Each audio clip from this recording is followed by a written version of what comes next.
কোটি নয়, বৈভবের জন্য 10 কোটি তৈরি রেখেছিল রাজস্থান। ফাঁস কাহিনী। এবারের আইপিএলের শুরুতেই ঝড় বইয়ে দিয়েছে বৈভব সূর্যবংশী। চেন্নাই সুপার কিংসের বিরুদ্ধে মাত্র 17 বলে 52 রান করেছে সে। বৈভব সূর্যবংশী এখন তারকা।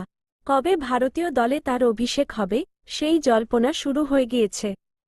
গতবারের আইপিএল যেখানে শেষ করেছিল, এবার শুরুটা সেখান থেকেই করেছে বৈভব।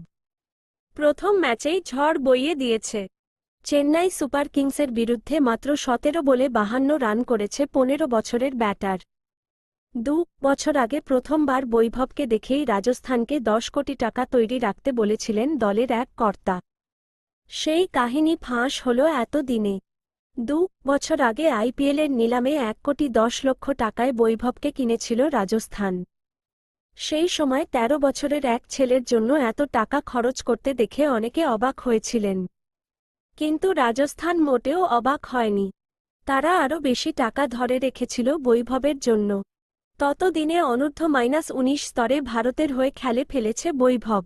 কিন্তু সকলের নজর তখনও পড়েনি তার উপর। সেই সময় বৈভবকে ট্রায়ালে ডেকেছিল রাজস্থান। ট্রায়ালের দায়িত্বে ছিলেন Rajasthan director of high performance Zubin Bharucha. তিনি বৈভবকে দেখে অবাক হয়ে গিয়েছিলেন। ইএসপিএন ক্রিকইনফো কে ভারুচা জানান, প্রথম বলেই ছক্কা মেরেছিল বৈভব। তিনি বলেন, ওকে দেখে আমার যশস্বীর কথা মনে পড়ছিল, সঞ্জুর কথা মনে পড়ছিল। ওরাও একই রকম ভয়ডহীন ক্রিকেট খেলত। বৈভবকে দেখে মনে হল, বাকিদের থেকে আলাদা।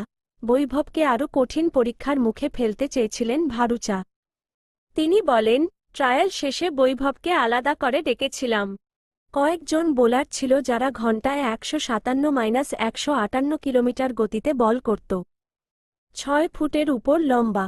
ভাবুন কোথা থেকে বল আসছে। ওদের হাতে বল দিলাম।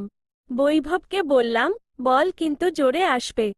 ও বলল, কোনো অসুবিধা হবে না স্যার।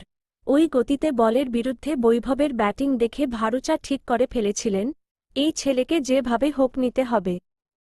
তিনি বলেন, প্রথম 3টে বল ও ছাড়ল।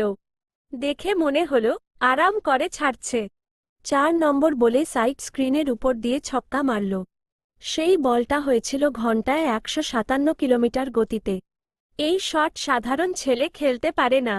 তখনই ঠিক করি, ওকেই নিতেই হবে। ট্রায়াল শেষে দলের মালিককে ফোন করেন ভারুচা। তিনি বলেন, ওদের বলেছিলাম 10 কোটি টাকা আলাদা করে রাখতে। এমন একজনকে পেয়েছি যে 2 জন যশস্বীর সমান। ও নিজে রাজস্থানে ট্রায়াল দিতে এসেছে। একে ছাড়া